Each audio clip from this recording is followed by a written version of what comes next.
Calling to order the Municipality of Monroeville's regular council meeting for Tuesday, November 12th, 2024. It is 7:07 p.m. If we'd all please rise for the Pledge of Allegiance, followed by a moment of silence.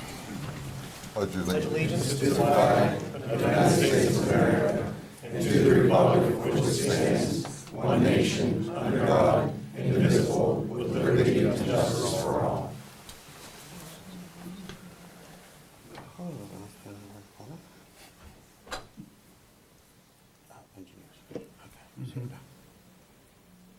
You may be seated.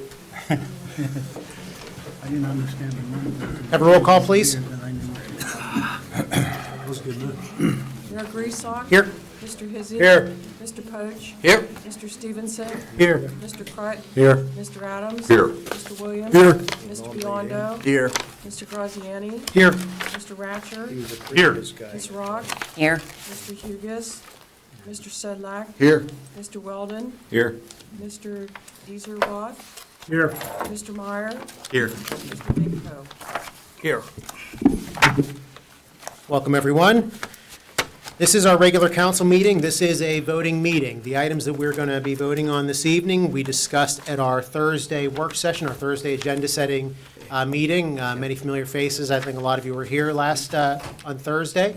We're going to have a public comment period here in a moment. We always ask that you keep your comments to 5 minutes. This comment period is for agenda items only. So anything on the agenda for this evening is for this comment period. At the end of the same meeting, we are going to have a comment period for any municipal item, and we always ask that you keep your comments to a 5-minute time limit, and this comment period is also for residents and taxpayers. And it is a comment period. It's not a question and answer period. It is a comment period. So I will open up the floor for the public comment period on agenda items only. And we'll start with, I'm going to go by the sign-in sheet, but once again, as I mentioned prior to the meeting, there are blank sign-in sheets. So as the comment period is moving forward, if any resident or taxpayer would like to address council, you can certainly, I'll give everybody plenty of time to address council. So I'm going to start with Char Milnar.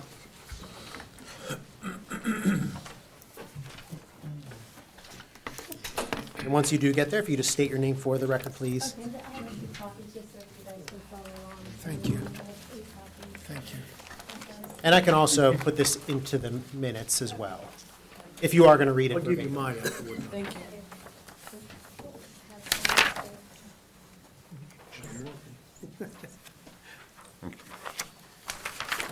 Thank you.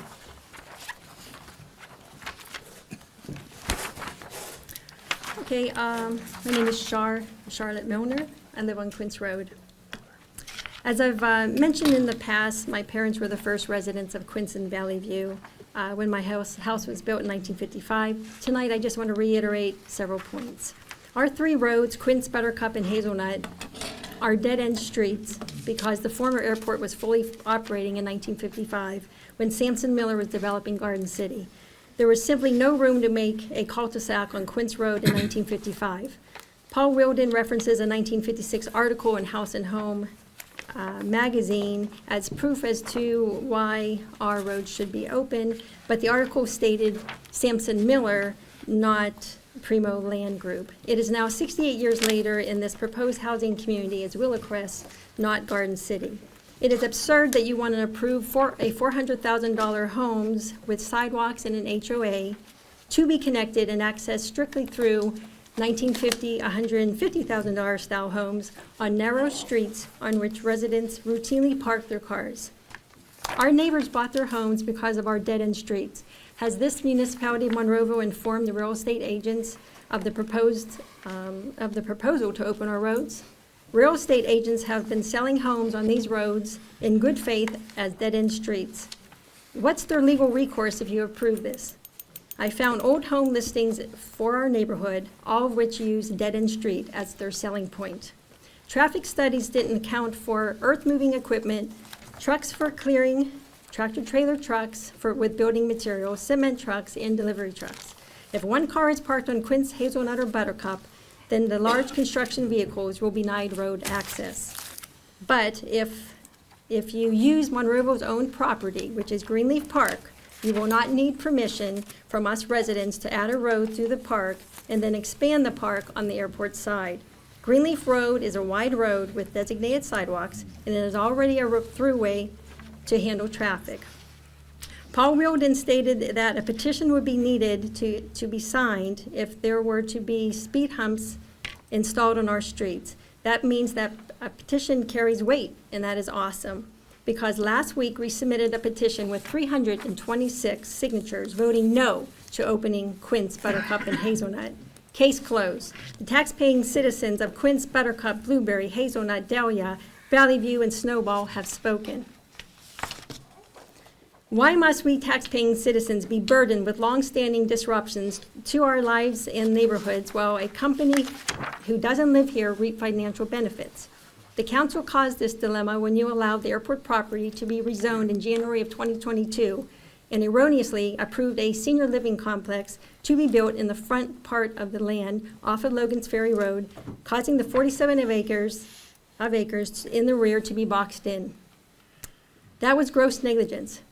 Allow Primo Land Group to use Greenleaf Park as the sole entrance, or make them build a bridge over the high-pressure gas line and come in from Maple Crest. Like Mike Adams stated in the November 7th meeting, just have one entrance for 95 homes. Don't disrupt 3 dead-end streets. John Spagnolo of Primo Land Group said that he, Bud Scheffler, and their 3 partners own the piece of land on Maple Crest for Phase 3 of Maple Crest, which has a direct access to the airport property on which they want to build. And they simply do not wish nor want to go through their own property. They just want you, Monroeville Council, to allow them to disrupt our 64 to 69-year-old quiet dead-end streets. Make them sacrifice and use their property if they want to build. Heck, Phase 3 is not even developed yet. Please remember that Primo Land Group has not yet purchased the airport land, so it is perfectly acceptable to vote no to a housing development in general and stand up for us taxpaying citizens on Quince, Buttercup, and Hazelnut. In the 2004 Post-Gazette article that I found online, note that the Nurnbergs own the large parcel of land off of Laurel Road, and their property stretches almost the entire length of that side of the airport property. Monroeville denied them their company to build in 2004, and they weren't trying to disrupt our 3 dead-end streets. They were using Laurel Road entrance and Logan's Ferry Road.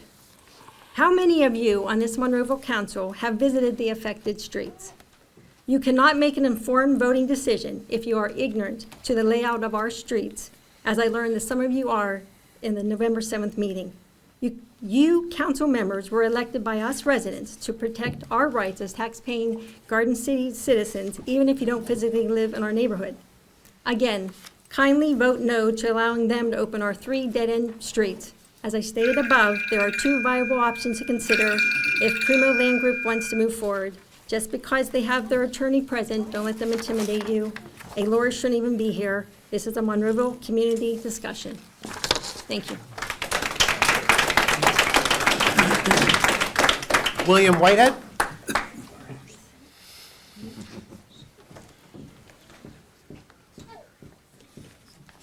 How's everybody doing? Good. So my name is William Whitehead. I live in Quince Road. I agree with Mr. Mike Adams from last Thursday's meeting, and I too want Primo Land Group to use a single entrance to their proposed housing development.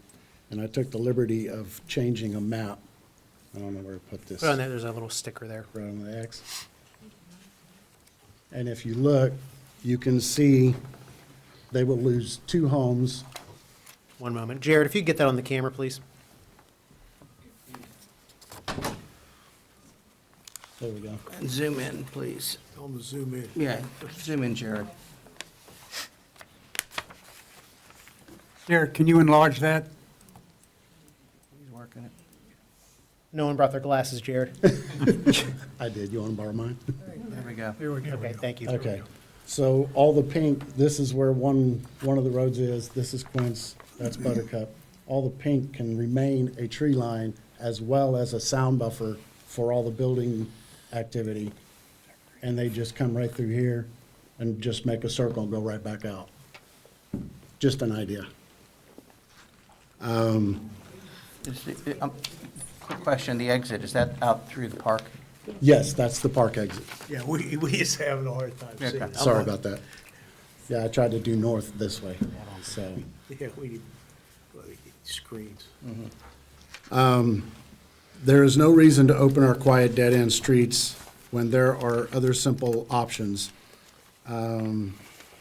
Using Greenleaf Park as a sole entrance, the new housing plan can be one large loop. Otherwise, you can insist on Primo Land Group accessing 47 acres through Maple Crest. I did speak with John Spagnola at our August 16th meeting with the street reps and suggested putting a weight-limited bridge for cars to go over, then they would have a second entrance. That way, the new style homes and sidewalks will blend in perfectly.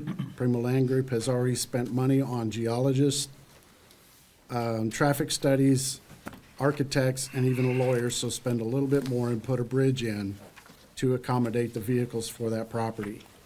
Make them sacrifice their own land and do not disturb our quiet dead-end roads that were established in 1950s.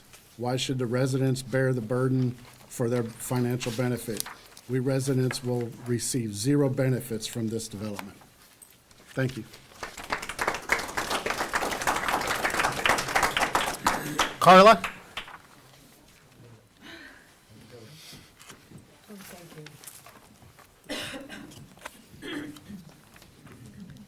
Let me just catch my breath.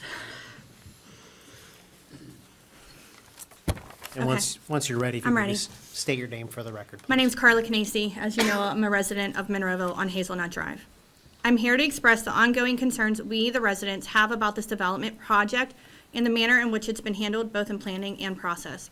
When the developer and their team presented their plans and traffic study at the hearing on November 7th, it was based on an earlier design and a traffic analysis that was already denied by the Planning Commission in August. Since then, it seems that they've only made minimal adjustments, such as relocating the mailbox cluster, without addressing any of the significant concerns the community raised. Before that vote, residents proactively met with the developer and their team to discuss practical ways to minimize the risk this development poses to Garden City. But none of our recommendations were incorporated. Instead, we were simply told, we cannot make promises that we cannot keep. At the Planning Commission meeting, our community brought forward substantial arguments about flaws in the traffic study, and Mr. Whitfield's numbers last week highlighted those inaccuracies. Importantly, this study also failed to account for the impact on traffic entering from Laurel to Garden City Drive, a route I frequently use myself driving in from neighboring townships to the west. Conducted in March during winter conditions, the traffic study did not capture realistic pedestrian or cycling activity, which is naturally lower during colder months. Yes, our roads may be technically wide enough, but they weren't designed to handle today's volume of traffic. Many of these homes date back to the 1950s when one-car driveways were common. Now multiple cars often park on the street, further narrowing the space. I recognize that council might feel that you're in a conundrum or trapped, as if there's no option but to approve this development, as we're all aware that the developer has made threats of legal action should the development not proceed. This is a clear form of retaliation. If this project is approved as it stands, and there are accidents or harm to any Garden City resident caused by a Willow Crest driver, the responsibility will be obvious and undeniable. Before casting any vote tonight, we implore council to prioritize our safety. A new accurate traffic study is essential, and it's one we have repeatedly requested. Beyond traffic, the unresolved water issues on Greenleaf require investigation to identify the source, and with regards to the gas well, there's issues there. The gas well should also be investigated to ensure it was capped and not damaged. The municipality should not rely solely on the developer's assurances, but instead must conduct thorough independent due diligence. It is also worth noting that there are concerning issues surrounding the builders this developer is negotiating with. Concerns that a simple background check could confirm, or a Google search. One builder faces multiple lawsuits, including a class action case, and another was responsible for the North Sherbane landslide. The builders often sidestepped accountability for land stability issues, providing only limited structural warranties, with liability passed along to future homeowners and the developer insulated by LLCs that can dissolve. New owners would bear the risk of land shifts with little to no recourse. Furthermore, the Maple Crest and Patriot Point developments we talked about last week linked to these individuals have stalled. Patriot Point remains excavated and undeveloped. What if this happens here, leaving Greenleaf Park in ruins and the development area becomes an eyesore? Lastly, there are additional concerns that I have and other residents have that warrant further investigation by the Attorney General's office and the Ethics Committee, including lack of adequate notice. The rescheduled public hearing on November 7th was inadequately communicated to Garden City residents, with notice coming only from an email by Mr. Biondo. Only residents that participated in the Evergreen Park meeting in June received notice of the hearing being continued, as well as the updated plans that were sent last week. The public sign referenced only conditional use hearing for 10-1, not the overall development. We also have the wetlands destruction, and there's ample evidence suggests that the wetlands have been destroyed. The gas well status, and most egregious to me, is bias concerns. There have been reports in the community that this project was approved before the public hearing even took place, which would be a violation of the municipality's mission, vision, and values, and raises ethical concerns. As a resident with a duty to report, I will be urging a more thorough investigation into these matters. Thank you.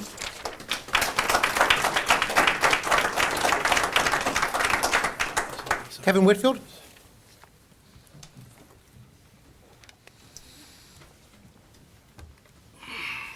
Good evening, Council, Mayor. I wanted to, my name is Kevin Whitfield. I live on Dahlia Drive. And I spoke on Thursday about concerns with the traffic and the number of cars that are going to be added. And I had a spreadsheet, and Mr. Poach, you weren't here. That's correct. I don't know if somebody gave you a copy. None. This is to help, again, numbers are numbers, and I know that my eyes gloss over when people start going through numbers. But I wanted to explain what I call the easy route on this spreadsheet. And if we could take a look at this map, it might help to illustrate this. So what Trans Associates has laid out is that these homes here are off of the Buttercup extension. These homes are off of the Quince extension. My contention is that this would be Dahlia Drive, coming off Garden City Drive to Hazelnut, and that I believe at least these homes and these homes will also be fed from this route, because I think, as you know in your own driving concerns, are you gonna make a left on Valley View, a right on Quince, a left on Blueberry, and then a right on Buttercup to get to this house out here, or even to any of these houses? That's where my numbers come from in the right-hand side of the spreadsheet that talks about the easy route. And so again, just to emphasize one area, the Dahlia and Valley View intersection to Hazelnut today is somewhere a little bit greater than 152 daily trips. It's hard to quantify exactly how many daily trips because it's not spelled out specifically in the study, but in the traffic study, but they do mention 152 on Hazelnut. With this easy route, that goes to 788 trips a day, from 152 to 788 trips a day, an increase of 636 trips in a day, which is a 418% increase in traffic on Dahlia and Hazelnut. And to me, that's pretty significant. Again, I don't know why these numbers aren't mentioned in the traffic study. What I'm trying to give you is the numbers that exist. I'm not hiding anything. If you see on my spreadsheet, it actually, if people follow that pattern, which I believe they will, it actually makes things a little better on Buttercup. It's only a 200% increase instead of a 480% increase, which is still significant. But again, I'm laying out numbers, not trying to hide anything here. If it's a number that's beneficial to the development, it's here. If it's a number that's detrimental to Garden City, it's here. So that's what that's about. Bottom line is, my concern is pedestrian safety, and I don't see anywhere in any regulations where the regulations that have been followed by the developer are clearly, the streets are fine, the everything that they're doing from earth moving space is fine, all of that is fine, but there's nothing. Who takes responsibility for pedestrian safety? And when you're adding 418, increasing 418% the traffic on a residential street, to me, that's pretty significant. I brought these numbers to Mr. Wielden, who forwarded them off to Trans Associates, who then and then Paul forwarded their response off to HRG. And Trans stands by their numbers that those people on Buttercup are going to go all that route, make all those turns, go all that route. Fine, it's still a tremendous increase in traffic. But the bottom line of it is that what I find interesting, again, is pedestrian safety. And so Trans Associates' response to my concern about pedestrian safety is the developer is not responsible for perceived off-site pedestrian safety issues under existing or future conditions. Further, the developer is not responsible for enforcing compliance with existing proposed traffic control. Okay, I agree with all of that. The proposed development is anticipated to generate minimal pedestrian traffic. I don't care how many people they're not going to come down into Garden City and if they do, fine, but that has nothing to do with the concern, which is the residents and kids that are already in Garden City, already using. If you've never seen, come sit on my front porch sometime. I live on Dahlia Drive. See the kids that bike, that skate, that bounce their basketballs, that dribble their soccer balls up the street, that walk their dogs. And you know as well as I do, children don't really have the concept of traffic. They don't know that there's traffic in this neighborhood, I really have to watch out. They're just walking along, they're just doing their thing, they're going to the park to play. And that's where I have the most concern. And then HRG's response was, basically what they're saying is that, look, there's going to be sidewalks in the new residential area. We're not going to add any more people to the Garden City streets, and the people in the new residential area will be fine because they have sidewalks. Good for them. What about the people in Garden City? That's really I think, everybody here has that concern. There's lots of other concerns, but I think in the bottom line, that's really where it comes down to. And we don't have anything, it doesn't seem we have anything in place that can address when something like this happens and the impact it's going to have on pedestrian safety. What do you do about that? That's the question I have. Thank you very much for your time. I appreciate everything that you guys do. Rose Reed.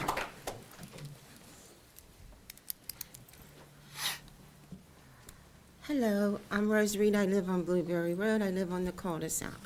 The first thing I'm hearing tonight and before, this is a done deal, this is a done deal. That's all I'm hearing. I've never heard council say, no, it is not. If you vote yes, then the proof will be in the pudding. Okay.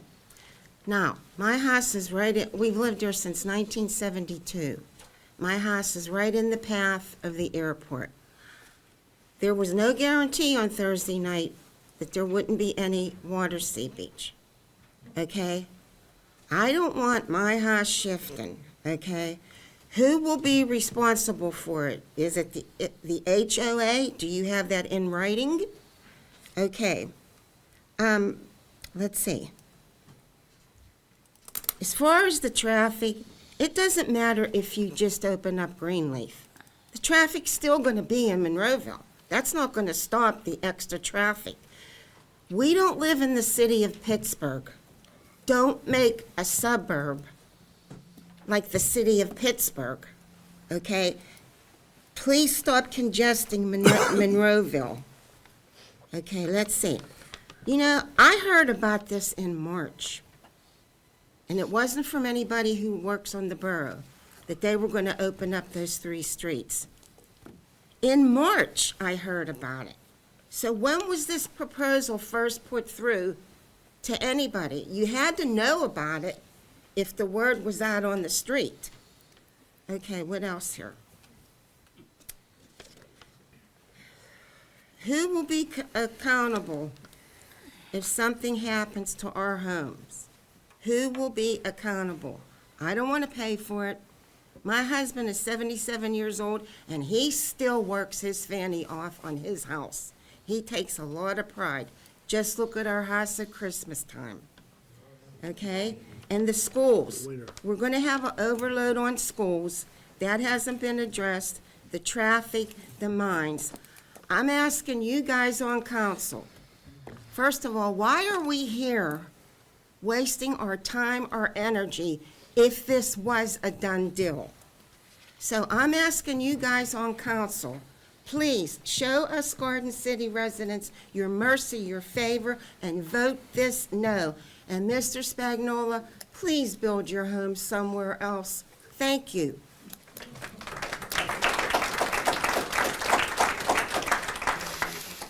Juanito?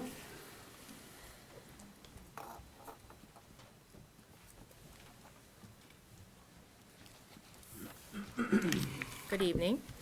Juanita Plaskin, I live on Greenleaf Drive.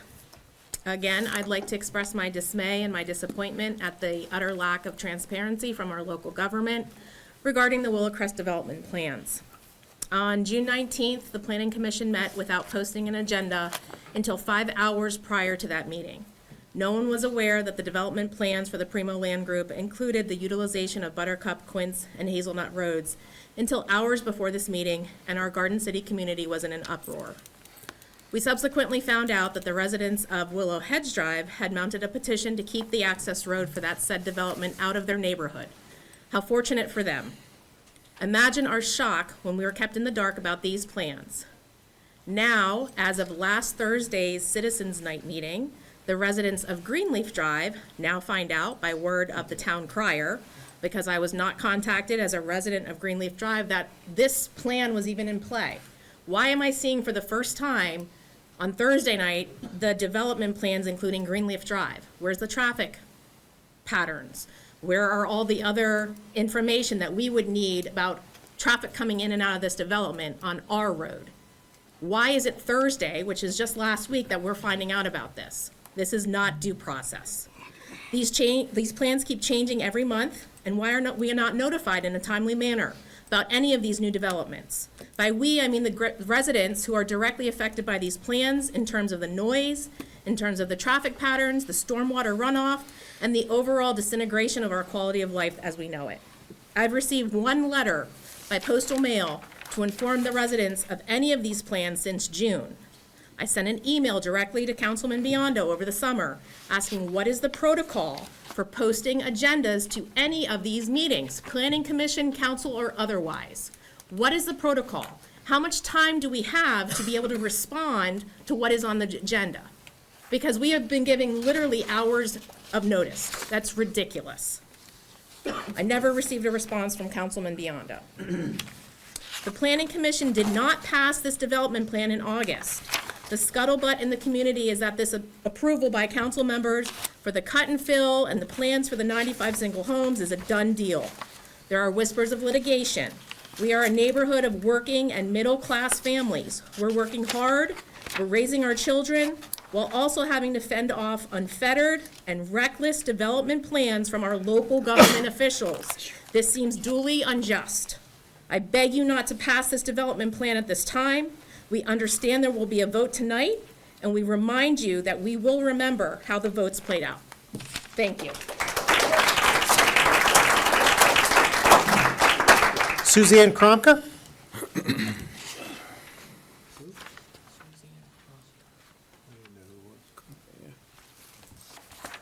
Good evening. I'm Suzanne Kromka, and I live on Willow Hedge Drive. And I've talked at a couple other meetings. It's not a real comfortable thing for anybody to be here, but I think you can see the community's upset. And it's a shame that there's been such discord caused by all of this. I can speak on Willow Hedge. We never received any sort of letters or notice that there was going to be a development, further development on the Gulf, or on the, what was the airport strip. My primary concern is the traffic and the safety issues. I don't know what your vision is on the development on the north side of Route 22 and where it fits into the vision for Monroeville and all the other communities. But we're feeling rather isolated and cut off because traffic is really getting downright unsafe. It's a shame because there's so many founding members of the community that live in these areas. And they're afraid sometimes to go out and approach some of these intersections. If we have a failing traffic grade at the intersection of Garden City Drive and Old William Penn Highway, why aren't we taking a step back and looking at that whole area and doing a traffic study at all of the intersections along Old William Penn Highway to see, can they really handle the volume of traffic that's coming in with all this growth? I was concerned the traffic study was done in March. The new junior high wasn't opened until this past fall. So granted, those kids were going somewhere, but they weren't going to the junior high building. We've invested a lot of money into that whole renovation, into a terrific school. But what's the point if there's such a horrible bottleneck at that intersection with all of this development and growth? Sometimes I feel like, what's Monroeville about? It was a wonderful place of all of these sweet neighborhood communities, and we focused a lot on community and parks and recreation.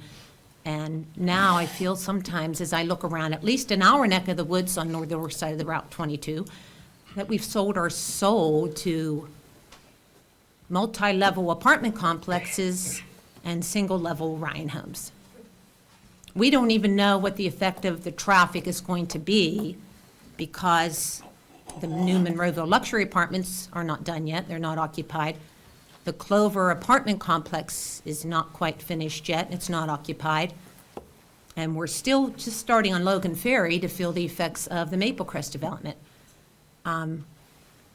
That's my big concern. When my kids pulled up on the Monroeville page, our mission statement, we exist to protect, support, and enrich the lives and the interests of the community. I'm not feeling that, unfortunately. And the vision, I thought, what is the vision of all this growth in an area that was already the most densely populated area of the community with the least amount of green space? And there's a complete lack of concern for preserving any green space. And my daughter looked up the vision, and Monroeville exists to aspire to create a welcoming community that encourages investment, innovation, and growth while sustaining an environment that fosters safety, vibrancy, and a high quality of life for all residents. And I'm sorry, we feel there's such an obvious disparity of concern for preservation of green space, for preservation of wildlife habitat in different areas of the community. And I don't think that should speak to what Monroeville's about. We're a very beautifully diverse community, and I don't think we want certain parts of the community to feel that way. So that's kind of what's on my mind tonight. And I would look if this is going to be developed to remember the importance of maintaining some green space. I don't know. Thanks a lot. I gotta use my phone to see what they're doing. I'm so blind. I gotta use my phone. Yeah. Sorry, folks. Getting old. Those are the names that I have on this current sign-in sheet, but I'll leave the floor open for anyone that would like to address council, any resident or taxpayer would like to address council on any agenda item.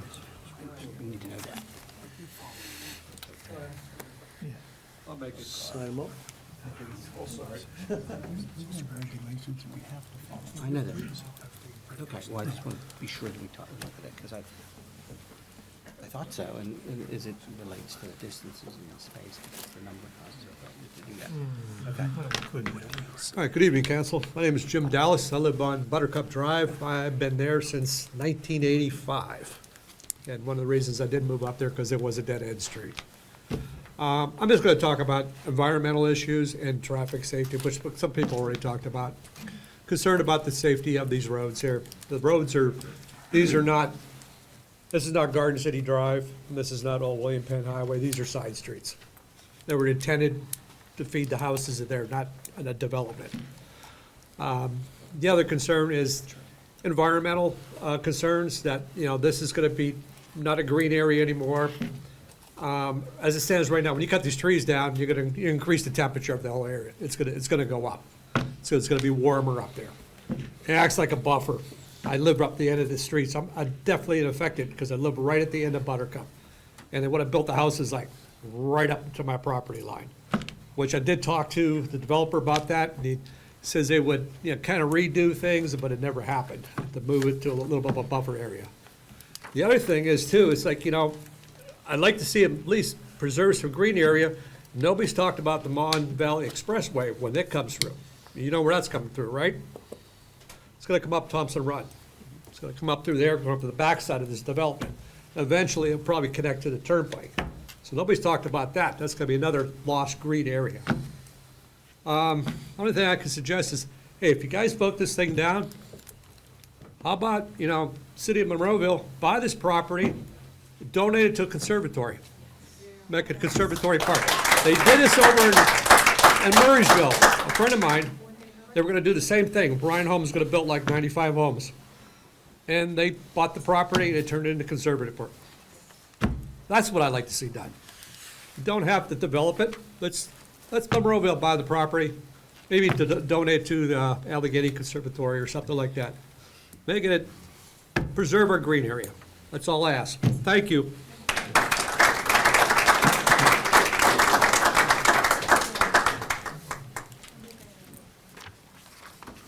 I didn't sign in.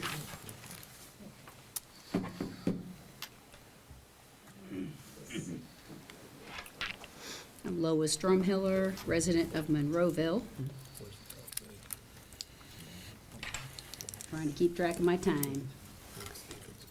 I sat here last week and heard our contracted municipal engineers assure the public that the Willowcrest application for this subdivision was in compliance with Monroeville's subdivision and land development ordinance, or SALDO. I'm sure also that that was what was promised in their previous development down the street, Maplecrest, in 2018 and 2019, that subdivision. A project that has been stalled for a year after the destruction of wetlands that I showed both the Planning Commission and last Thursday I shared with this council. In fact, the land development ordinance has very specific requirements for the protection of the land and the vegetation, and those regulations were totally ignored on the Maplecrest development. That site was stripped and reshaped so that identical houses located 20 feet apart could be stacked.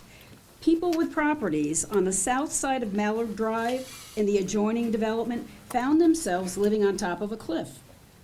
Land Development Ordinance number 2525 does require natural vegetation to be protected where it is possible. The developer stripped practically every tree and blade of grass. I know, because I parked my Jeep up there and looked at it and went, what a disaster. This was discussed in 2019 also with municipal staff. They had no concerns. I was disappointed to initially hear that Phase 1 and 2 of their previous development, Maplecrest, had no wetlands. Then I see that Paul Weldon informed concerned neighbors that were asking questions that wetlands had not been affected by the Maplecrest development. He knows better. In the Saracen and Armour Drive, this is Maplecrest I'm talking about, that area, all wetlands have been destroyed. That was the picture that I had presented, and I think I left a copy for you, Mr. Poach, but that was that aerial view. It wasn't particularly great, but it did show those two wetlands there. I'm still concerned over an area of interest, though, that I mentioned. with the applicant's previous development. They knew about a wellhead that was now located under several feet of fill after the initial grading to produce level backyards for houses located in the south side of Nelson Drive. It had a high likelihood of endangering people unless that wellhead was capped or whatever the terminology would be. I'm trying to avoid by telling, for some time now, and calling attention to this, and to avoid another incident such as what happened in Plumboro with Rustic Ridge, assuming that this well cap has not been plugged and that the wellhead was damaged during the excavation. Now, I have copied with the insignia emails that were exchanged, and this was between July 15th of 2019, and the response was July 16th. The person that was up in front of council many a time, and I consider was given pretty much by that council the bum's rush for his concerns, because he had done a great deal of back work on actually trying to look at acid mine drainage, Oak Hill number 5 draining into wetlands, and now those wetlands are gone. Not only are they gone, but all that soil's been distributed over areas like Nelson Drive, Armour Drive, and all that area there. So this was dated July 15th, 2019, from Tom Henningsen, who is the resident that lives on Maple Crest Lane, to Paul Weldon. Paul, be aware that there is an abandoned gas well located on the Sandy Hill property in the proximity of lot number 112 in the Sandy Hill plans of lots, and of course Sandy Hill was the developer, same people. I noticed that heavy equipment was clearing the vegetation in that area today. Then he goes on, in about 1990, it was reported that the well goes 1,000 feet into the ground and that it was under pressure. With the construction of the golf course at that time, the surface pipes and valves were covered with soil and the well was no longer visible on the surface. Regards, Tom. A day after that, July 16th, Mr. Weldon responded, "Thanks, Tom. I will pass this along to the developer." And I'm assuming that that happened. And I'd also like to submit this, because even though I'll get it for him. even though I'm sure that's located in email, it needs to be pointed out that if there's any defamation of character, it's the defamation of character of the neighborhoods that are affected by this. Thank you very much.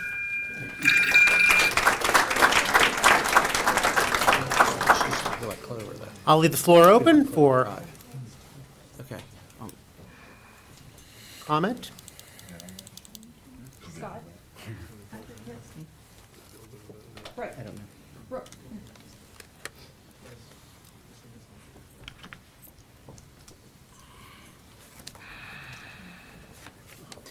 Jim doesn't answer his.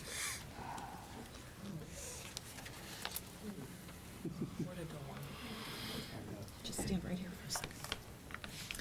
Hello, I'm Nancy Gormley. I live on Greenleaf. I wasn't going to speak tonight because I think we pretty much went over everything on Thursday. But I've been coming to planning commission meetings and now the council meetings for months. I wouldn't be directly affected by the traffic, but I'm here in support of my neighbors.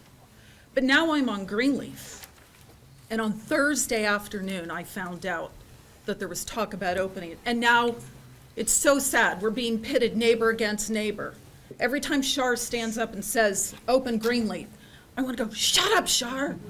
But that's what it's come to. We're fighting against each other.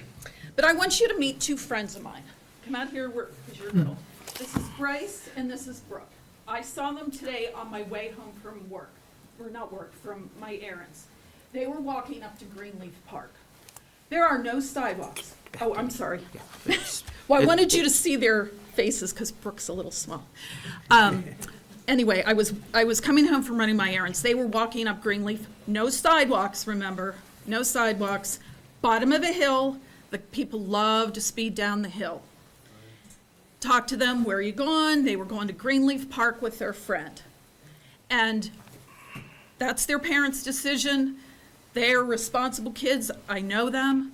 But I was scared for them walking on the road. No sidewalks. But they're good kids.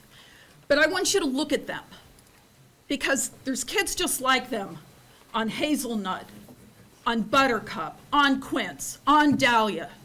In a couple years, they'll be walking down Valley View, up Dahlia, up Chinaberry. And these are the people that we are concerned about. You know, I am concerned about myself, but these are the kids that are at risk. And these roads were not made for that. Even Greenleaf, as wide as it is, there's not room for it.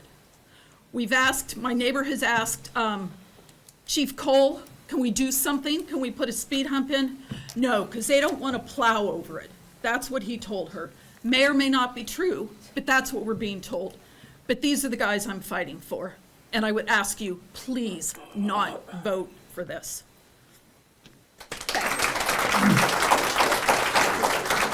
You lose your nice streets on it. I'll leave the floor open. Comment period for agenda items.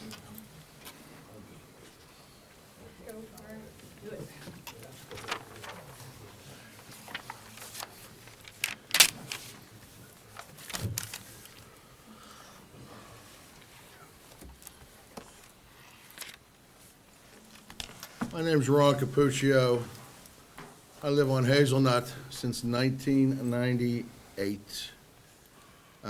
You guys look also thrilled. You heard this a million times from everybody over the past few months. So I'm not one for doing speeches or anything like that, but I have to ask, do any of yous live in Garden City? That's one. There can only be Okay. one. You guys don't know what's gonna happen there. It's not affecting your streets, it's not affecting your family. It's gonna affect us. And personally, I don't want it to affect me or any of my neighbors or my friends. These roads, this community is not built for these houses, for this home, for the traffic. What's gonna happen when the holidays come about and people have company come over? Where are they gonna park? You ain't gonna be able to get through the streets because there's gonna be cars everywhere. Oh boy, it's something to think about.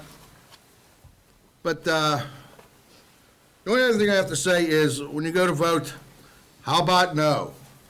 Thank you.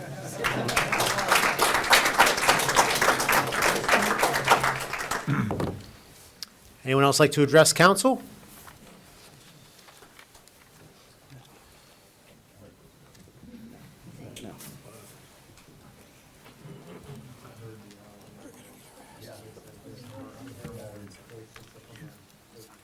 Veterans been in court now.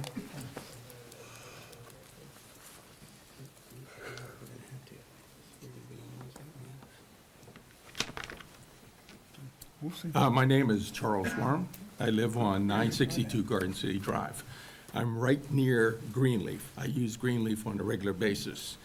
I drive past that park, which is used on a regular basis. And what they want to do now is tear it apart, remove it. I know promises of putting another park in. How many years will that take before that gets like that? They told us that they want to put a road just through that park, tear down our green space, only for 7 heavy-duty trucks, just to go in and go out. My question is, when they deliver all the equipment, wood, et cetera, concrete, where's that going? Is that going up that street? And now, it wasn't until Thursday that Greenleaf was considered a possibility of taking all that traffic down there. Mr. Woodfield just talked about what each street was going to have. Now we're going to combine it into one street. When that pool is open at the bottom of the hill, there's so many children walk down through there. Do you want to face those parents that said, oh, somebody driving through there at a high rate of speed, or a number ran over somebody, like Mr. Woodfield? Kids don't pay attention that well. But are these people going to pay attention to save someone's life? And as far as the noise goes, they said 4 months with the heavy-duty earth moving. But once they start building, those poor people on Greenleaf are going to hear that construction going on a regular basis. They're butting up right against it. they're going to have power equipment, et cetera. And it's just going to be ongoing. But putting that park in, will that ever happen? And if they do, they've torn out a great part of our green space that we've walked through. A lot of people walk through there for exercise. And now, with the green space, you guys don't realize how many deer are getting pushed out and now into our neighborhood. Every day I go up, there's 2 or 3 deer standing in the middle of the street. Every time we clear out some of the wooded area, where the deer are going to go. I don't want somebody getting in an accident over that also. I can't think of anything else right now. Okay.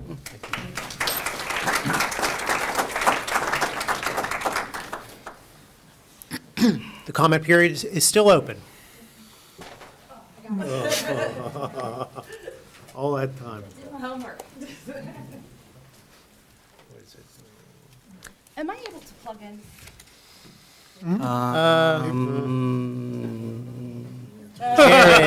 Well, sometimes you can, but you have to ask Jared. 1 second. Check with Jared. Cord on there? Sometimes, ma'am, but John? Jared, it depends which, there is a cord to do that for developers, but hold on a second. If there's an HDMI port on the device, it's possible. Okay, there's an, So I just unplug this now? yes, ma'am. Yes, ma'am. we'll find out. Yeah. Mr. Mayor, while she's doing that, one comment, one positive thing. Look at all Oh, the did- people who are now friends. Right, yeah, that's great.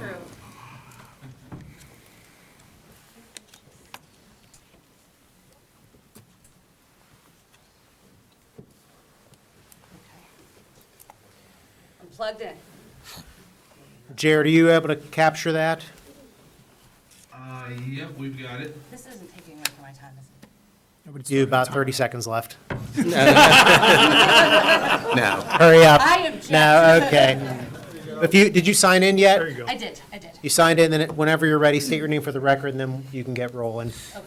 Well, I'm going to read this and then I'm going to go to my. Well, state your name for the record, that's when we'll Sorry. start. No problem. Good evening. My name is Deborah Becker. Good evening. I've previously stressed in the last 2 Planning Commission meetings that the airport and the neighborhood surrounding it are built on top of the old Oak Hill No. 5 mine. In fact, the entrance to the mine itself is only about 20 feet away from where the Maple Crest development was built. I previously provided to the Planning Commission a map from the 70s provided to me by a geologist for the state of Pennsylvania indicating the history of mine subsidence. Again, Garden City was developed in the 50s, and in the 70s, there were already reports of mine subsidence. Many residents in the surrounding area have expressed trouble with mine subsidence and water, particularly those in Garden City and the roads of Greenleaf Valley View. Ryan Kossel even provided photo evidence of acidic mine water at the intersection of Greenleaf and Valley View. My husband and I purchased our home in 2014. We actually looked at several houses in Garden City because as a Gateway grad, I wanted to move back to Monroeville, and it's what was nice, what we could afford, and we appreciated the community, everything about Garden City, but also because it was a diverse and inclusive community. As I said, we live on Valley View, one of the original streets in Garden City. There are at least 2, maybe 3 abandoned houses, and that is the first picture that I was showing. This is one house. This one is a terrible eyesore. And many reports to the police have been made concerning this house because of vandals and break-ins. And there is another house also on our street, also abandoned. This one's 435, just to show you as an example. As I said, my husband and I also witnessed the former occupants of these houses not able to keep their house.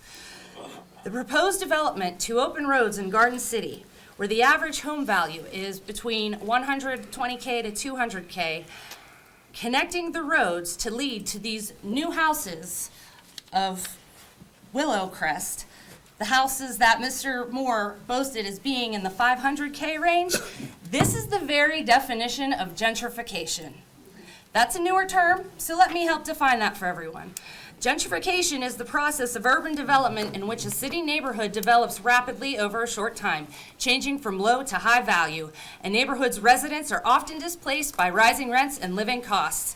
It forces the original residents of communities to surrender their homes and neighborhoods to higher income people. This process leads to an extreme shortage of affordable housing, homelessness, and the elimination of important culture. As I previously stated last week, and again, not as a form of disrespect, but something that needs to be considered. Look at the voting council in front of you. Not one person of color.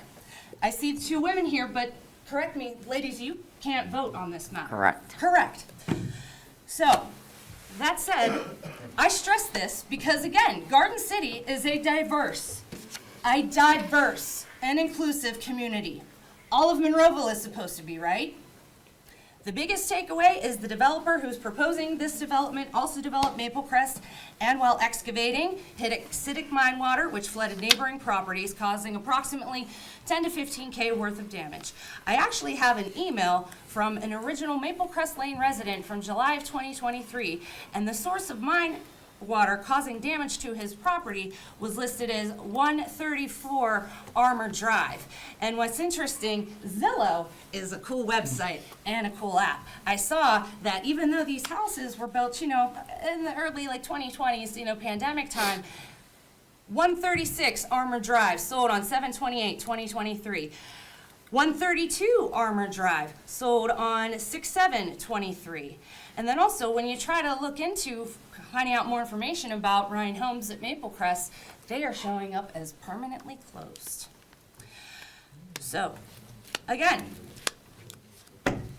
the developer has left a lot of questions left to be answered. In fact, I also would kind of like to review what Mr. Biondo had asked him last week about there being different ownership with Primo Land Group and Maple Crest LLC, because I also have a bunch of documents with his signature as both with him citing himself as the president of Primo Land Group LLC and also a managing member of Maple Crest. And last week, he told you, Mr. Biondo, that they are two different entities, that they are managed two separately. So I would like that to be further considered as well. Lastly, the studies provided by Zach Staley of Trans Associates should be considered inconclusive. In a right-to-know meeting with myself and Ms. Canesi and Mr. Wielden, we requested additional intersection studies. None of these intersections were evaluated. Most residents of the surrounding area would tell you that this should be kept as a green space for wildlife in the community. Additionally, we'd like to put the garden in Garden City. Monroeville and Pitcairn alike would thrive with a community garden, which will also provide a sustainable food source to so many within the municipality. You know what the answer is. You know what you should do. It's to vote no. And Mr. Mayor, let me remind you that if they do vote yes, you have the power to veto, which you should. She's right there.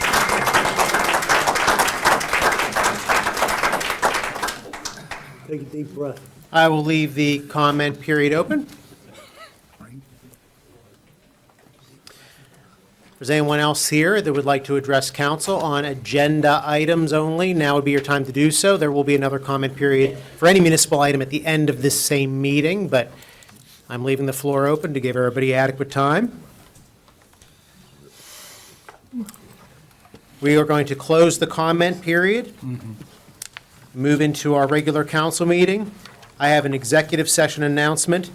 The council conducted an executive session on Thursday, November 7th, 2024, and Tuesday, November 12th, 2024, from approximately 7:15 p.m. to 7 p.m. for matters pertaining to legal, personnel, and/or real estate. Council legislative action, if any, shall be taken at tonight's November 12th council meeting. Council, the minutes that are before you to be approved for this month are from the Citizens Night meeting of October 1st, 2024, the council agenda-setting meeting of October 1st, 2024, the regular council meeting of October 8th, 2024, and the council budget meeting of October 24th, 2024. Is there a motion to... I make a motion to accept. Second. There is a motion, a second, to approve. Any questions or comments about the minutes? Hearing none, roll call, please. Mr. Hizzy. Aye. Mr. Poe. Aye. Mr. Stevenson. Aye. Mr. Crett. Aye. Mr. Adams. Aye. Mr. Williams. Aye. Mr. Biondo. Aye. The ayes have it. Council, reports of the tax collections. Is there a motion to approve? Motion to approve. Second. Motion and second to approve. Questions or comments? Hearing none, roll call, please. Mr. Hizzy. Aye. Mr. Poe. Aye. Mr. Stevenson. Aye. Mr. Crett. Aye. Mr. Adams. Aye. Mr. Williams. Aye. Mr. Biondo. Aye. The ayes have it. List of bills and budget transfers. Motion to approve. Second. Motion and second to approve. Questions or comments, council? Hearing none, roll call, please. Mr. Biondo. Aye. Mr. Williams. Aye. Mr. Adams. Aye. Mr. Crett. Aye. Mr. Stevenson. Aye. Mr. Poach. Aye. Mr. Hizzy. Aye. The ayes have it. And the payroll report. Make a motion to accept. Second. Motion and a second to approve. Questions or comments? Hearing none, roll call, please. Mr. Hizzy. Aye. Mr. Poach. Aye. Mr. Stevenson. Aye. Mr. Crett. Aye. Mr. Adams. Aye. Mr. Williams. Aye. Mr. Biondo. Aye. The ayes have it, and all those items were reviewed at last Thursday's November 7th agenda-setting meeting. Moving in through the agenda, we have there's 3 development applications that were tabled at the October 8th, 2024 regular council meeting. And on this past Thursday, November 7th, 2024, there was a conditional use public hearing for one of the items, item 10 below. These are all pertaining to the Willow Crest Primo Land Group. One is the site plan approval, one's the major excavation, which was the conditional use, and the other one is the subdivision. These items are currently, they were tabled, so there would need to be, before any action is taken on these items, there would need to be a motion to remove them from the table. Motion to remove. Second. There's a motion second to remove from the table. All in favor? Aye. Opposed? So this item is now on the table for discussion or consideration. We have 3 items, the Willow Crest site plan, the major excavation, and the final subdivision. There was a couple questions I think we had from last meeting, even this evening. It was touched on a little bit. There was a question about wetlands, and I believe there was some documentation from the county that reviewed this item. Yes, I visited the site. The wetlands are still there. There are no violations. I also had the Conservation District do an investigation. They found no violations. It was sent up to DEP. They found no violations. The wetlands are still there and functioning properly. Okay. Mayor, I'd like to make a motion to approve with 2 conditions. The first being hours of operation 8 a.m. to 5 p.m., and the second to include Greenleaf Park as access. Second the motion. And let me just we have motion and second to approve with those conditions. Let's just clarify. So Greenleaf, because these were some of the questions we had even just this evening, and staff can clarify this as well. The plan that was submitted in front of us is for the 3 streets currently. Buttercup, Quincy, Hazel. And in that same plan, there was access for the equipment and for the construction through one of those 3 streets. Is that correct? Correct. And then from Thursday's meeting, it was suggested that Greenleaf Drive was a request to use that as the access point. The Greenleaf access was actually mentioned prior to that meeting. The applicant had been working with the municipality to work out a legal agreement to come through the park. So it's been discussed for a couple of months. But it's not on the actual plan. Correct. It didn't show up on the plan. But to Mr. Stevenson's, what you're suggesting is to make that part of the condition, like one of the conditions. That's correct, yeah. Yeah, and then there was a question even earlier this evening, I forget who mentioned it, about if there is any kind of changes, like the park, for instance, because the suggestion was that it would be park access or through that area. There's already a right-of-way through that area. The applicant agreed to give some of the land and move one of the court that's up there. Correct. The applicant is actually going to give us more property than we currently own. Do we have any kind of image about that or any kind of drawing regarding that? And you might be unplugged here, too. Oh, Good evening, Ed Moore with Scheffler and Company. Hello, Ed. It's hard to read, but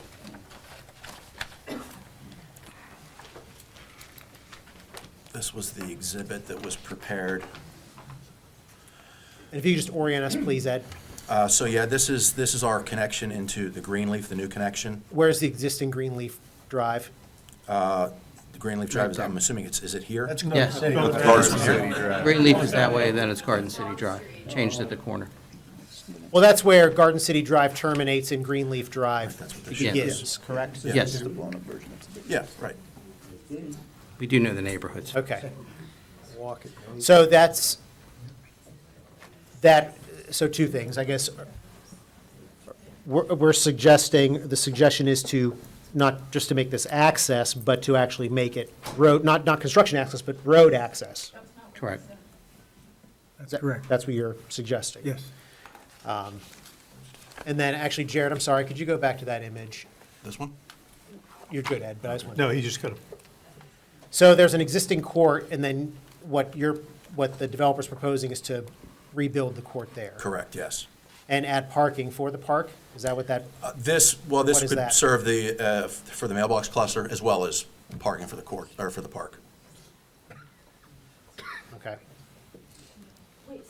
Council, questions about this item, or about this layout? This condition that Bob mentioned, is this just for Greenleaf to be opened up, or Garden City and Greenleaf open up for the development? No, which? Along with, Construction and development. Right. and the other streets be eliminated? No. No. The other streets are part of the development that's already been, I misunderstood, but Yeah, okay. okay. So to answer one of the questions earlier, any kind of conditions that are put on any developer at any time, they have to follow through and do these things. It's not like they can just say they're going to do it and they won't. This is something that it actually is part of the condition to allow them to do their development. So whatever conditions this council places, and whether it's just like Mr. Stevens said about the conditions of the construction be from 8 AM to 5 PM, that's the liberty of council to put these conditions in. There's also a motion to put the condition of the Greenleaf Park access as both construction access and road access, in addition to the current iteration, which has the other 3 roadway entrances. Correct. Correct. Are we allowed to comment since it's been changed? No. Yeah. No, comment period is over. But you know, we didn't know. You changed The liberty, so, no, so that's, the rules are as a comment period. Conditions can change.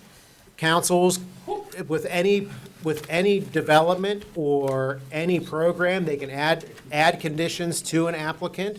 They can modify, they can change, they can strike down, they can, and it's the pleasure of council to do that. But I just want to make sure that it's fully outlined with what the proposal is. We want to make sure that it is, we're getting everything that's being considered, everything, make sure everybody's on the same page with things. So the existing has the 3 entrances into the development, and now what is on the table currently, or there's a motion and a second to approve those 3 entrances with the addition of adding a 4th entrance of Greenleaf Park access, with moving the park and Let us finish. the mailbox cluster and the parking, what was outlined in the diagram. So council, I'm looking for other discussion or comments about any of these Question on, items. even though it's second on the motion, question on this particular motion. I can ask that question right Go now. ahead. Yep, too. yeah, Okay, let's- want to be sure of that too. So, Mr. Graziani, Mr. Weldon, and the other two. So, first of all, has everything to this point met the current and existing zoning code as we adopted in the past year? Yes. Have they met every requirement for notification of staff that is outlined in that, in terms of the, not staff, the individuals as per outlined in our latest zoning? It's the number of people notified within the area pursuant to the size of the development in the plan. Yes. Okay, that was my biggest question. So they have been notified. You already answered the questions about the wetlands, it's still present. And they're currently met every requirement we have put in front of them up until this point. Correct. And now we've added something else to it as well, but that's not onto you. I just wanted to, okay. That was a question on my motion. It's fine. Okay. Thank you. Any other comments regarding this matter? Any questions about what is being proposed and what is being voted on at this time? Council? Hearing none. There is a motion and a second to approve with the conditions that are set forth in the application, with the addition of the Greenleaf Park roadway and construction access, and the construction hours of 8 a.m. to 5 p.m. Motion is second. Roll call, please. Mr. Biondo? No. Mr. Williams? No. Mr. Adams? No. Mr. Crett? No. Mr. Stevenson? Yes. Mr. Poach? Yes. Mr. Hizzy? No.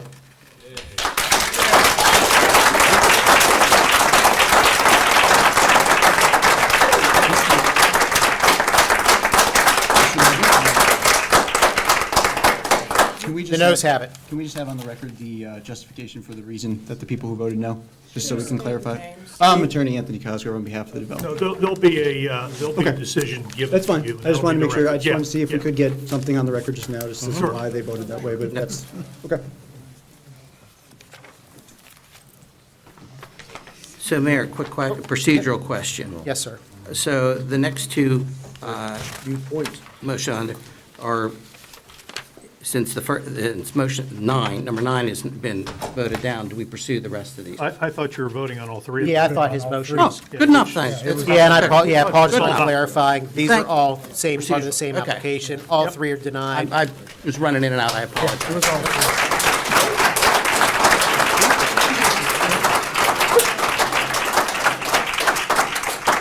Council, we have more business on the agenda, but if we have, Folks are welcome to stay. yeah, everyone's welcome to stay, but if there are other items here, if you want to stay, but I can also take a brief pause if people want to Sharon, do you need a break? get home. Sharon needs a break. She break. We're going to take a 5-minute recess.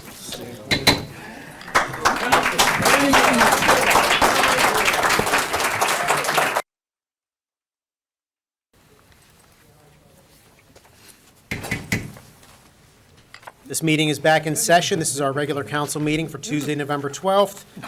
Council, we have one motion to consider this evening. Mr. Graziani, please. This is related to an ordinance. We have one ordinance, a motion for advertising the ordinance to authorize the proper officials of Monroeville to enter into a collective bargaining agreement with the Public Works and Refuse Bargaining Unit beginning January 1, 2025 to December 31st, 2028. The proposed contract includes annual raises of 4%, 2025, 3% 2026, 3% for 2027, and 3% for 2028, among other items as well. So this would be, again, to advertise the ordinance, which you would consider in December. I make a motion to advertise. Second. Motion and a second to approve. Questions or comments? Hearing none, roll call, please. Mr. Hizzy? Aye. Mr. Poach? Aye. Mr. Stevenson? Aye. Mr. Crett? Aye. Mr. Adams? Aye. Mr. Williams? Aye. Mr. Biondo? Aye. The ayes have it. Next item. The next items are related to passing the 2025 budget for Monroeville, and they include the adoption of the budget containing estimates of proposed revenues and expenditures at $41,362,746 for the calendar year beginning January 1, 2025. The next is fixing the real estate millage for land, buildings, and structures for 2025 at 6 mills per $1 of assessed valuation of taxable property, or $6 per every $100 value. Third, continuing the deed transfer, mercantile, business privilege, and local services taxes pursuant to Local Enabling Tax Act of 1965. The next is a 2025 salary structure for non-union exempt and non-union non-exempt employees. And lastly, the 2025 fee schedule. This would be, again, we need authority to advertise the ordinances to do that in December. Make a motion to approve. Second? Motion and a second to approve. Questions or comments, council? This is just to advertise, correct? Yes. Yep. Yeah, it's just to advertise, and all of these items could be modified prior to a vote next month. So there is a motion and a second to approve the advertising of this item. Roll call, please. Mr. Biondo? Aye. Mr. Williams? Aye. Mr. Adams? Aye. Mr. Crut? Aye. Mr. Stevenson? Aye. Mr. Poach? Aye. Mr. Hizzy? Aye. The ayes have it. Council, moving through our agenda, we have boards, commissions, and authorities. I have one, Mr. We'll start with you, Mr. Hizzy. Go Yeah, ahead. Michael Kane, nominated for the First Ward Library Board. So that's a nomination. Yes. So whenever we do nominations, we don't need to have a second. We don't need to have any kind of roll call vote. You can nominate, any council member can nominate, the mayor can nominate. If we're going to appoint people, that's whenever we would vote. A nomination, they stay on the agenda for at least 1 month. So that is a nomination for this evening. Mr. Hizzy, anything else? Katie Williams for the previous served member of, at-large member of the Library Board. And you're nominating her? That's a nomination as well? Yes, Very sir. good, thank you.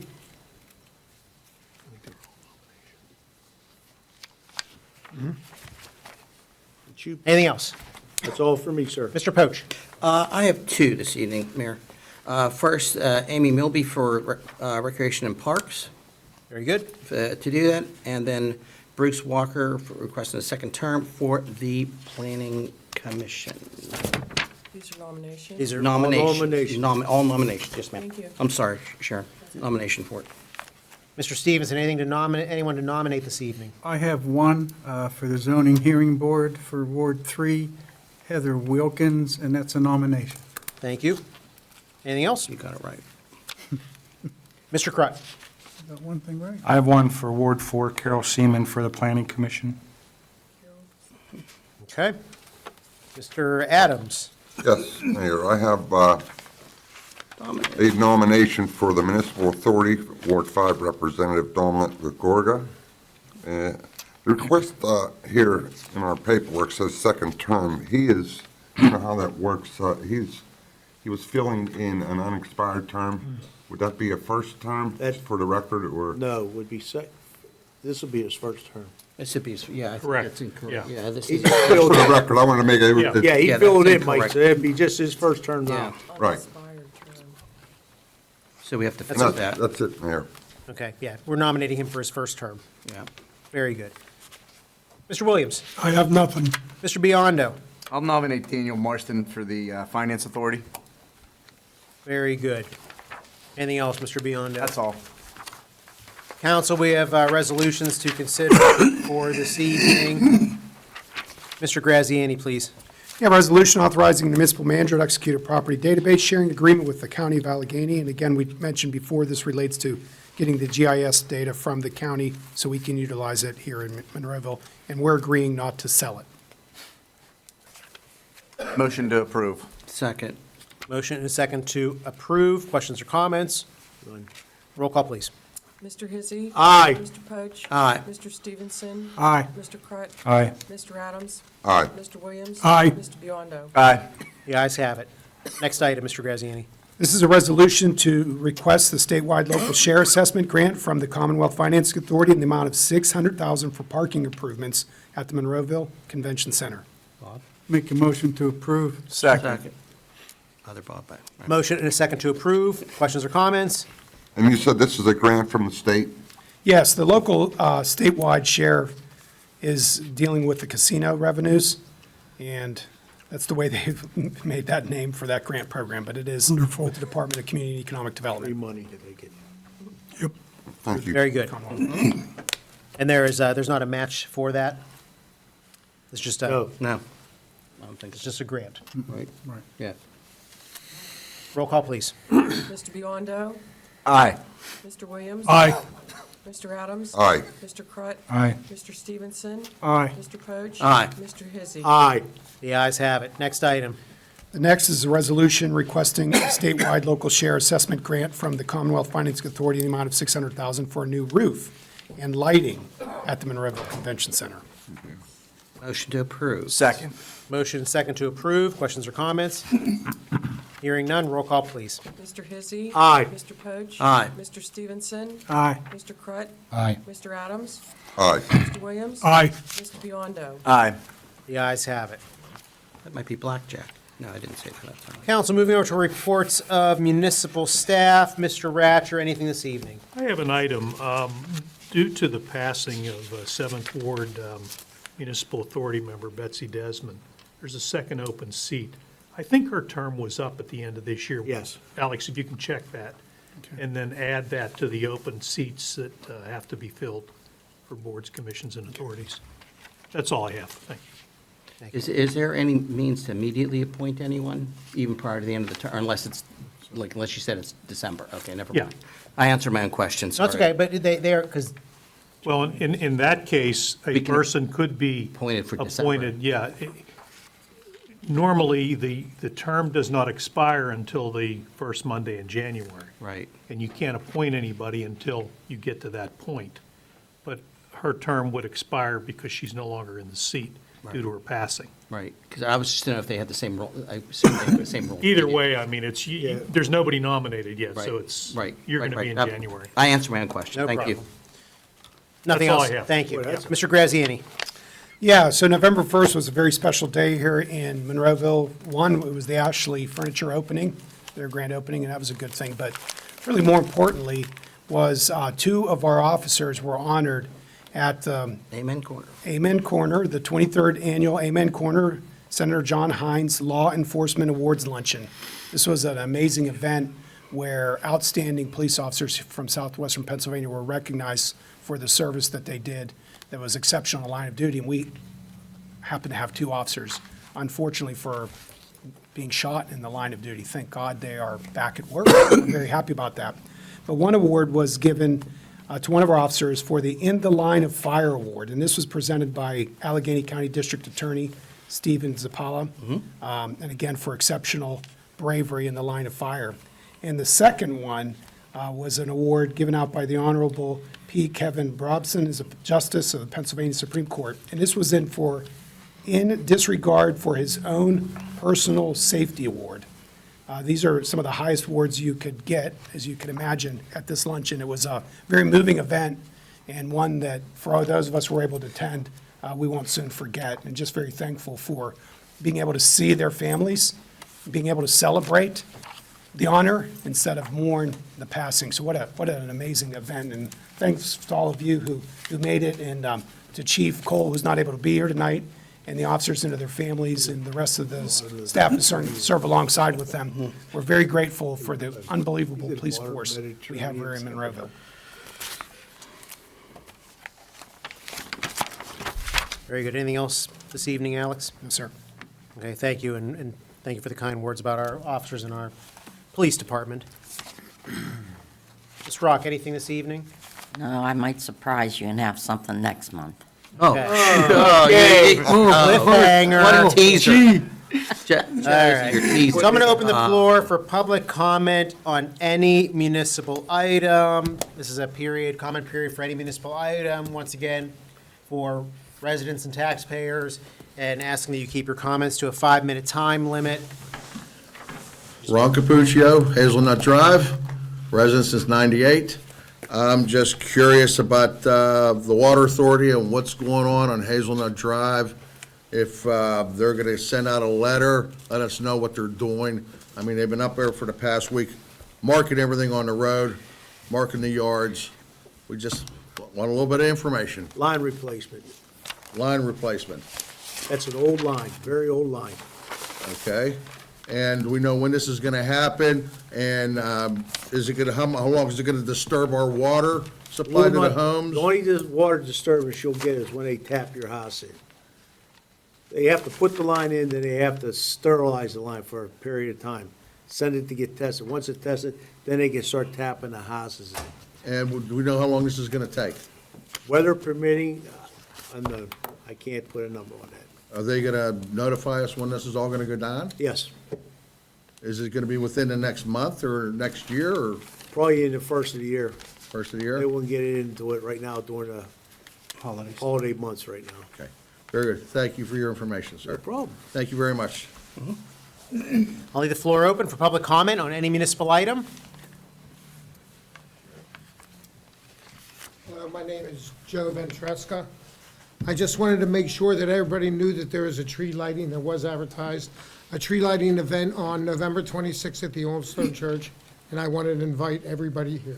Jed, mention your affiliation also. My affiliation is I'm a volunteer with the Monroeville Historical Society, and I'm the director of weddings and the director of the church of the Old Stone Church. All right, thank you. Thank you. We know you, but I mean, I never. And that is, once again, the Tuesday before Thanksgiving. Yes. Thank you. Make sure you take him up. I'll leave the floor open for public comment on any municipal item.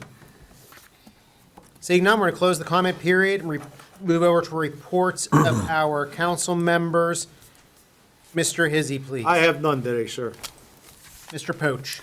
I do have something, a couple of things that's ongoing, and because also I wasn't here on Thursday, as a number of folks reminded me to. So first of all, thank you, Dennis, for remembering Betsy, and she's not only a serving person, that served with this municipality, but also a friend of mine, and I always felt, terrible about her particular passing. It was a surprise to us all. We were busy trying to wish her well from here too, but thank you for doing that. Joe got the tree lighting that's on there, so thank you. Again, we wouldn't miss that as well.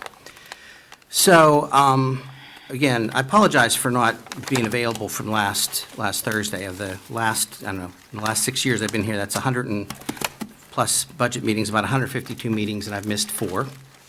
3 of them have been work-related, I couldn't help, but this last one was related to something with the League of Municipalities, and I had to be in place. There was a conflict for that, because we're trying to work on a Municipal Official of the Year award, and that'll be coming up closely too, so I needed to, first time I did that versus coming here, which has always taken precedent. Yeah, so, but I need to apologize to I realized something, I needed to apologize to my colleagues a little bit, because I'm not keeping them appropriately informed. One of my jobs has been for the committee groups to appoint them, and they give various reports. Mr. Hizzy and the Water Authority and the Turtle Creek COG, he keeps them going. Mr. Stevenson takes care of our civil service folks as well as the Public Works Group. Mr. Crut, we tease him about not having a report, but that's by design. He's been working on a hell of a project for some time. So folks, please look forward to that in the public safety related, which he's working on to do that.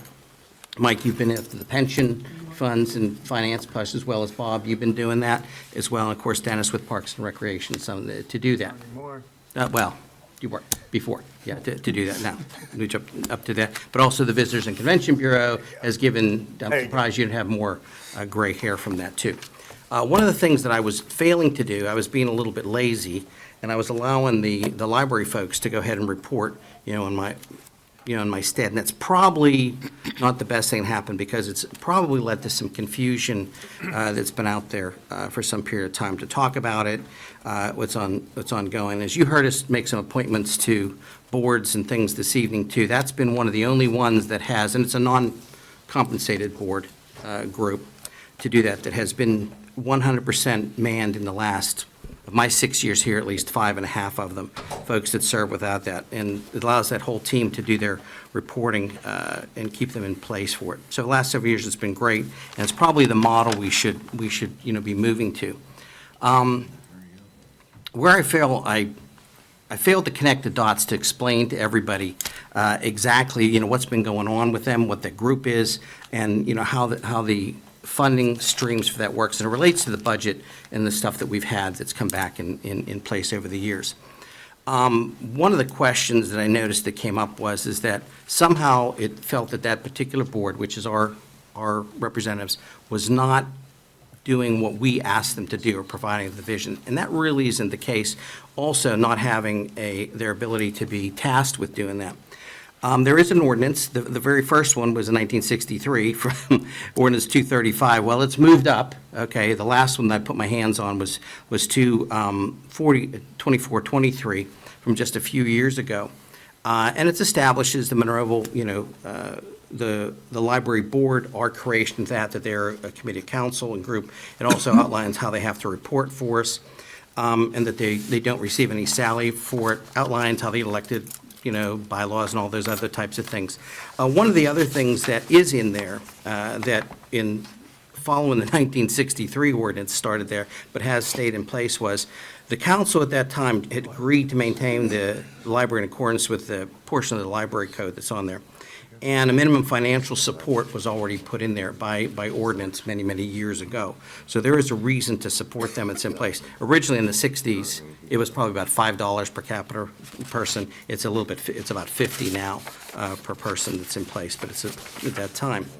Certainly, it limits the use of the library to people that can identify that they do live, in fact, in Monroeville, but it also gives them ability now, since then adopted across Allegheny County, to do that. But one of the interesting things that I think I've made a mistake on, to not let everyone realize what's been happening from that, is the funding for it's in place. And it's true that when you total things together, it's about $2 million, but it's not really the case that's funded from the way it's funded.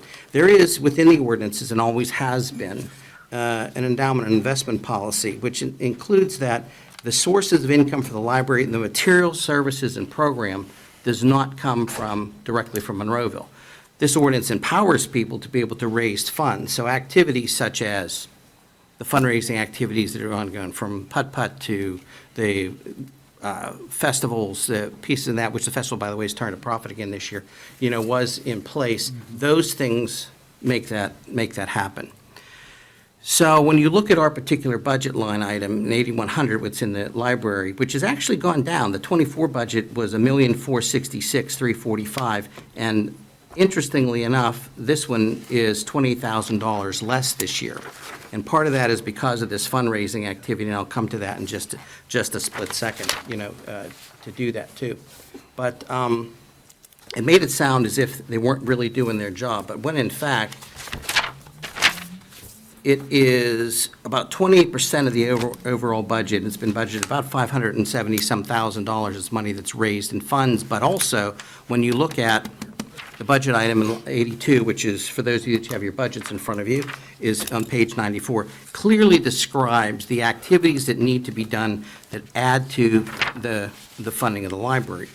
Receives funds from the library, the regional asset district, which keys into something else that's pretty important. I have asked, and I did not make this clear to everyone, that we must keep track of who comes and goes out of that organization. Now, last March, we had the library in front of here, and we had some questions whether, in fact, their statistics were valid.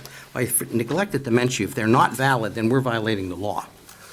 Okay, our agreement within the regional asset district and stuff, in fact, those numbers are in place. And one of the other things we didn't put, so I asked the last 8 months, everyone to have this particular document put into your packet.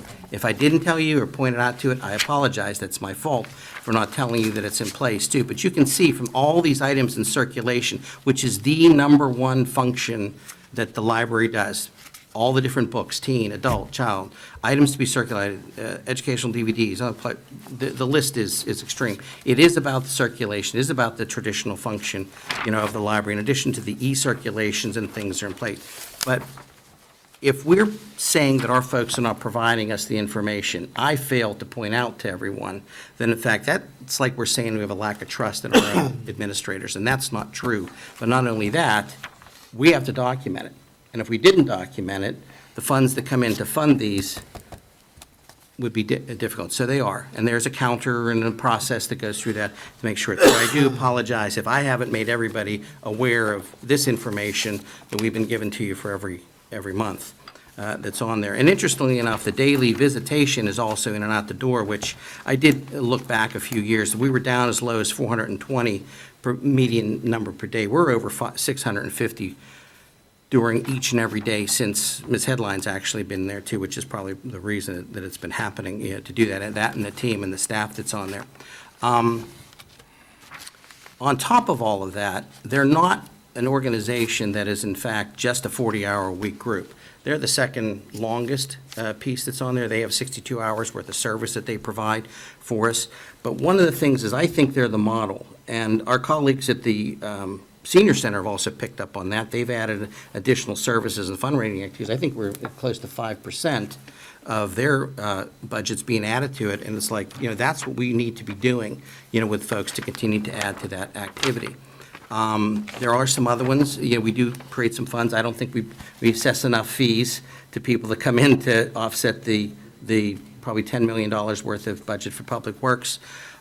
Chief Cole does not, they don't have enough recovered items yet to meet to their budget, as well, from when they get in search and seizure. We may have some new activities on that, I hope, for fundraising, to do that and offset our costs, but we'll see how those things develop too. So, actually, when we talk about a lot of these things, that should be our model.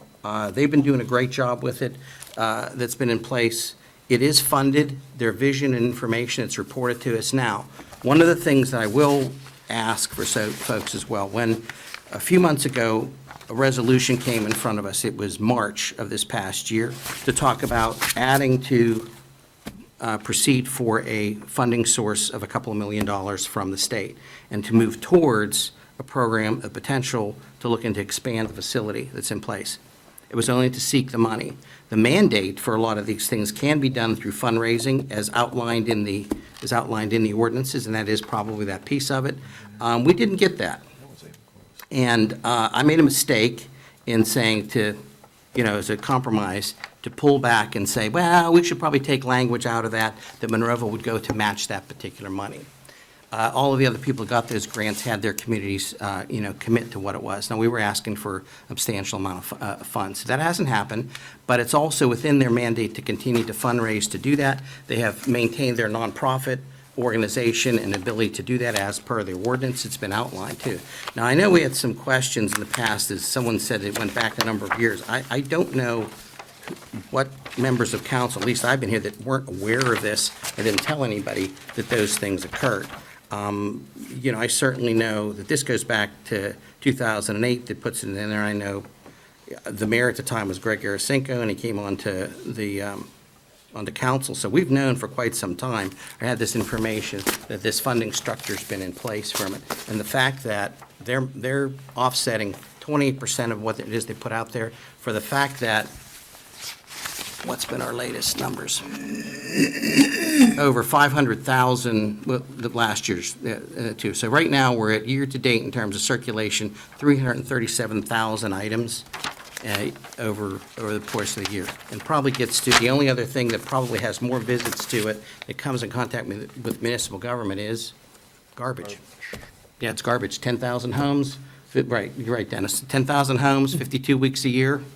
The next busiest thing that we have is to do that too. So it's quite a bargain, but I obviously failed everyone in terms of laying that information out and explaining it to them, to do that. And certainly if folks want to continue to discuss that, as we look through the budget, and we encourage all of you to continue to be active as you are here, to come back here to do that too. So, again, my apologies for not keeping everybody in the loop on that, and hopefully we can continue to move forward as we did for other items. That's enough. Thank you, Mr. Poach. Mr. Stevenson. Just one thing. I'm not going to get into a he said, she said type of thing with Eric. He knows my position on the library. I stated it very clearly at the last meeting. I urged the council to do some things. I spoke to the council since then, and I've got agreement that some things need to be looked at the library that we're spending almost $2 million a year on. I pointed out that nobody's fault at the library for what's going on. It's technology that's killing the libraries all over the world. I forgot the technology portion of that, You're Bob. done, buddy. No, you know what, forgot to do that, Bob. You asked the question last week, and I did, and this one, I did, as you said, you held up the phone, you did look at it, because when that ordinance was passed, there was 9,208 libraries in the United States, and you were concerned they went down. Well, last year was 123,627, so that's probably not, again, I failed to give you the up-to-date information on that. Well, I did say over the world. I didn't say necessarily the United States. Well, it's just the United States. Did you check that out? Yeah, it's the Library of Congress. I actually did use the internet, folks, but it's the Library of Congress, and I'm only concerned about it here. So it's actually gone up and not down. So Anyway, I've spoke to council, and there are some things that they agreed needs to be looked at, and we'll be doing that during the budget process. That's all I have, Mayor. Mr. Crut? Nothing, thank you. Mr. Adams? Nothing, Mayor. Mr. Williams? Well, first of all, I take a great issue about the young lady bringing up the diversity on this council. The reason there's no diversity is because people like you want to spout off, but they don't want to get the petitions, knock on doors, and do everything again to get elected.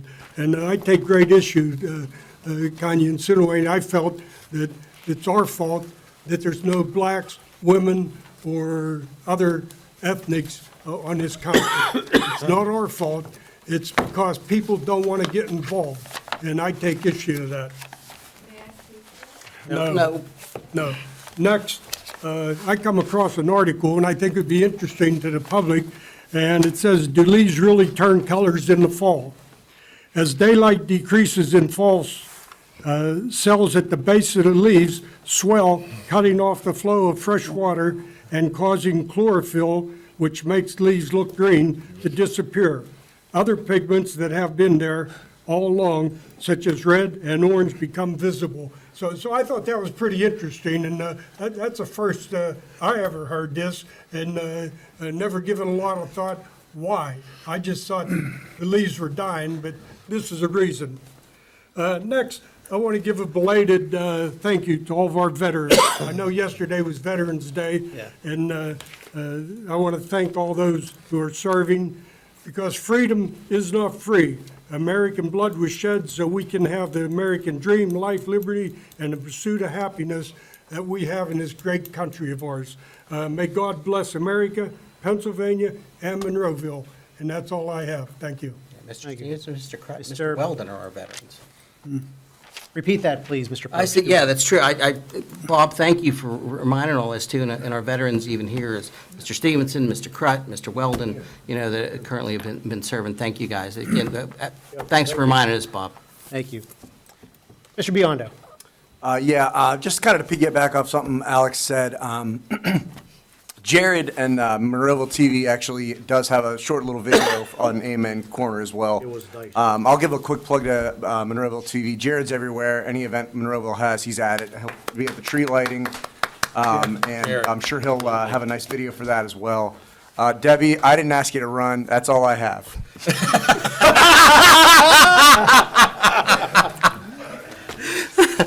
So is there a? Motion to adjourn. No, we got a video. Don't we have the video? Do we still have, does Jared have the video, Dennis? Oh, no, I didn't ask him to do it. I was just pointing out that there was a nice video. Go on YouTube. Go on Oh, it's YouTube. YouTube. Go on YouTube, search Monroeville. Yeah, there's a YouTube channel. Monroeville has a YouTube It's channel. MMTV, Monroeville Municipal Television, but if you search Monroeville Television, you'll find it, and there's a lot of great content there. Jared does a great job there. It is at the bottom of the screen.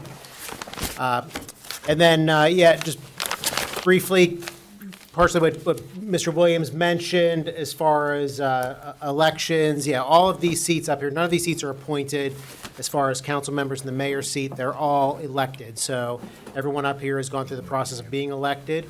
They are 4-year terms, and actually, they are also term limited. So council members and the mayor can only serve 2 terms back to back, and then there's turnover. So certainly, if anyone is ever interested in getting involved, certainly reach out to my office, and we can get you in the right direction about what needs to be done.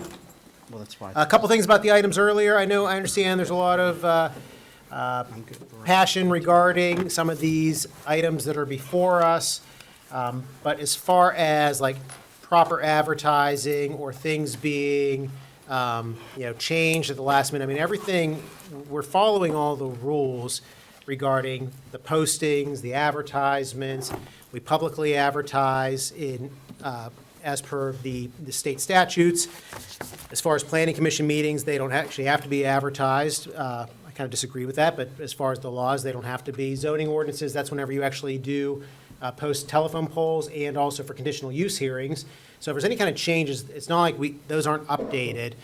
It's really residents' responsibility at any month to know that there's a monthly council meeting, there's always going to be an agenda, There's always a work session and agenda-setting meeting. It's the first Tuesday of the month. This was a unique month because of Election Day. It got bumped to Thursday, 2 days later. They're always advertised. All those meetings are always advertised, always done publicly. And even if an item is presented a certain way on a Thursday, it can be modified at that meeting to be considered for the following meeting. Or also it can be modified, even just how we saw that this evening, it can be modified actually before an actual vote. So, but to suggest that things are, not being done the appropriate way, it's not transparent. I mean, I think that our staff does an excellent job of making sure that we're following all the rules and all the laws.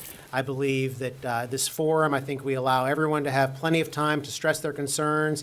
I believe we also go over all the information adequately. Can we always do better? I mean, I think we can with, when we get into technology and things, we can start pushing messages, but, we are doing everything by the book, and we will continue to do so. And